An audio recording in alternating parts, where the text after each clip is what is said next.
Hi, welcome back to Computers for the Completely Clueless. I'm Lee Keller. I'm Kim Cavanaugh. And I'm not feeling too clueless yet. But No, we'll run into something that we didn't know about. It doesn't take long. Yeah, it doesn't take long because sometimes we're just as clueless as the next person. More times, depending on who you talk to. We're going to be talking about the desktop here. Right, so in the last segment we talked about the actual device itself, the computer, and the operating system and the stuff that goes into it. And now let's talk about the human interface. Yeah, now we're getting into it. In other words, it. exactly, how do you interact with the computer? And there's really a long history that's kind of interesting for us geeks. An old movie that I always liked was the Pirates of the Caribbean. Caribbean. Pirates of Silicon Valley. Silicon Valley. Pirates of Silicon close. Valley. I don't know. The Caribbean was good too. Yeah, not bad. But the Pirates of Silicon Valley. Such a history. Right, there is, and it goes back to some decisions that were made by some of these early pioneers about how they thought human beings should interact with their computer.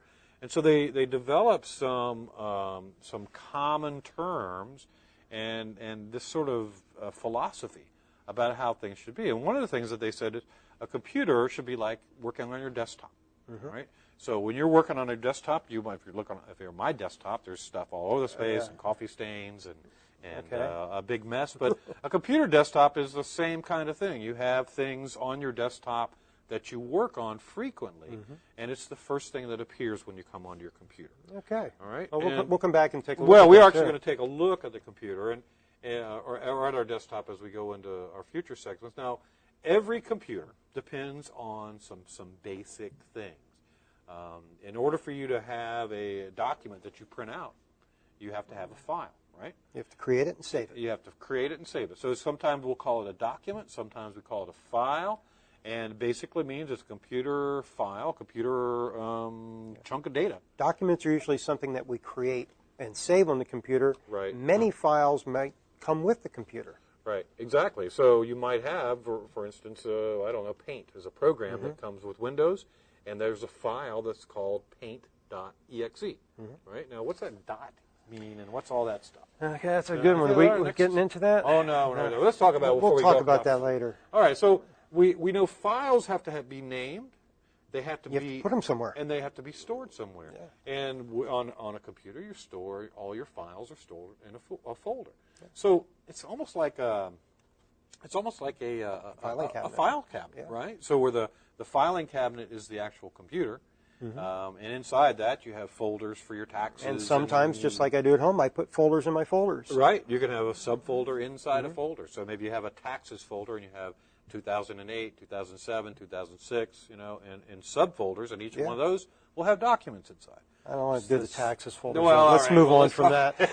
How about vacation photos instead? We'll make it something more fun. So you have your vacation photos from year to year, and each one you might put in a separate folder. So you might do the same thing whether you're doing a filing cabinet or on the computer. It's the same idea. Yep. Folders and files are basically at the heart of how you organize things on a computer. Yeah. A clipboard. This is a little abstract for many users. Yeah, it is a little bit abstract. It's that little section of memory set aside where you can temporarily store things and then paste them back. Right. Well, that's one of the great things. That's what makes computers so so easy to use and such a nice time saver. Is if you've got two documents, word processor documents, you need to merge some text from this one and that one. You can copy and paste and cut and do all that kind of stuff. And when you take those operations, whether you're working in documents, or you can also do the same thing with files and folders, right? Yeah. I mean, you can copy a folder and put it in a different folder. But when you do that, you put things on your clipboard. Yep. So that's basically used for copy and paste operations. And that's the end of our slideshow. Right, that's the end of that show. And, of course, we're using a little program called PowerPoint here. But the first term that we came to before was the desktop.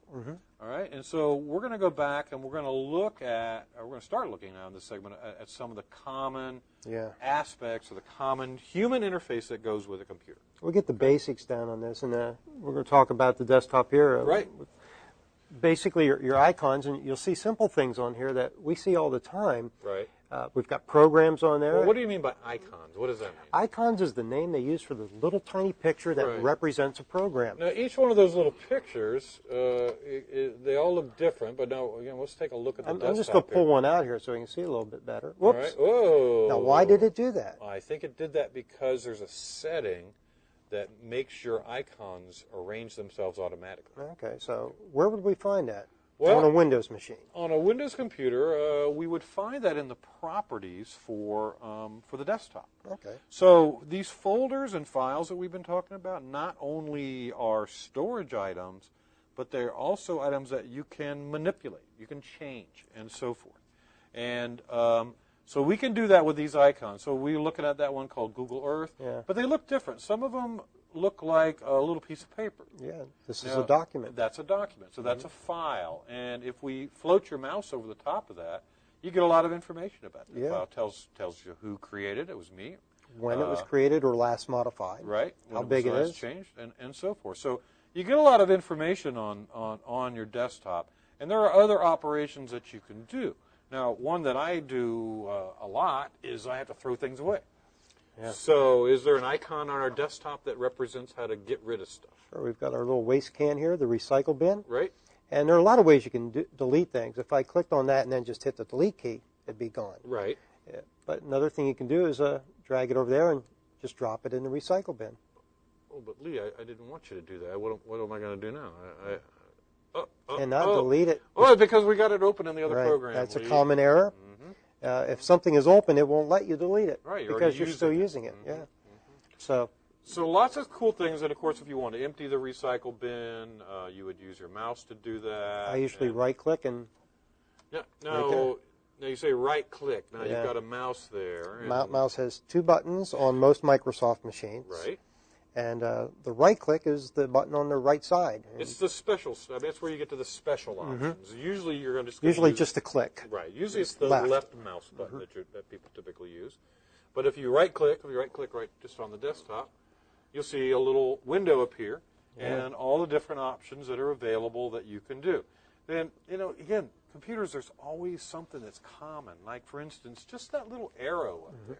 What does that tell us? It means you're going to get a drop-down menu. Yeah, it means there's more information. Exactly. So if you see things like that, or even this one here, how about that one? Undo copy. You'll see these too. These are shortcut keys. I love those. Yeah. So instead of having to do something with your mouse, you could just press some keys on the keyboard. And actually, I've had to rely on those when something went wrong with my mouse. I'll drop back and I'll use shortcut keys to recover something so I can use my mouse again. Right. So the desktop, again, is the working area that we first see when we log into the computer. You can keep documents and folders and shortcuts to your program files right on your desktop. And then to open one of those programs or to open one of those folders, like, that one called My Computer. Is that a folder? Technically, yes. It is. Yeah, it's a folder that has all the information about your computer. So in our last segment, we're going to dig a little bit deeper on some of these things. But we've seen now how to get your desktop and kind of what the desktop means. We'll come back and we'll show you more on computers for the completely clueless.